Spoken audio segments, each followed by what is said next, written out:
नमस्कार, मेरा नाम प्रतिभा अटल पाल है और मैं उत्तर प्रदेश के कानपुर ज़िले से आती हूँ। आज मैं भारत की एक कहानी आपको सुनाना चाहती हूँ। वो भारतवर्ष जो सोने की चिड़िया कहलाता था।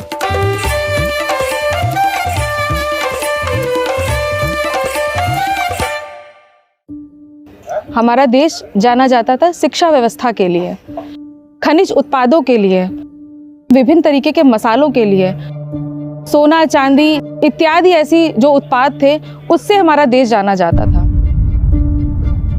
सिंधु घाटी की सभ्यता की जब खोज हुई तो हमें पता चला कि हमारा देश एक विकसित देश था और यहाँ की जो सभ्यता थी वो उन विकासशील देशों में आती थी।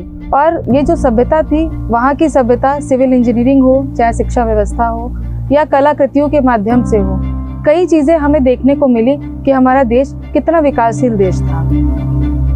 और इस देश को और पूरे विश्व को एक चौंकाने वाली चीजें पता चली मोहनजोदड़ो की खुदाई में, जब सोने और चांदी के सिक्के मिले, जहां पूरे विश्व में बार्टर सिस्टम का इस्तेमाल हुआ करता था, जहां पे लेन देन की व्यवस्था हुआ करती थी, लेकिन हमारा देश सिक्कों में व्यापार कर रहा था। ये मोहनजोदड़ो की सभ्यता की खुदाई से हमें पता चला।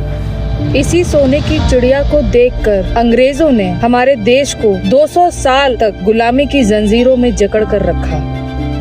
और इतिहास गवाह है इस बात का कि हमारा देश के कई क्रांतिकारियों ने अपने प्राणों की आहुति देकर इस देश को आजादी दिलाई। आजादी के बाद जब इस देश पर कांग्रेस पार्टी की सरकार बनी तो एक बार कांग्रेस पार्टी ने फिर से इस देश को सोने की चिड़िया बनाने की राह पर अपना प्रयास शुरू किया, जिसमें कि सबसे बड़ी बात 1960 की दशक में हरित क्रांति लेकर के आई और जिसमें किसानों की बहाली हुई।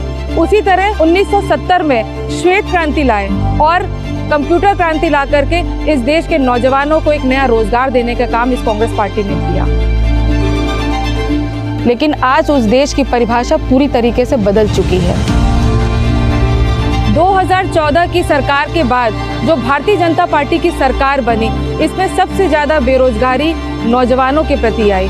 इसमें किसान बदहाल स्थिति में हुआ और आज अपनी बात को स्वतंत्र रूप से रखने में हम अपने आप को कहीं ना कहीं कमजोर महसूस कर रहे हैं।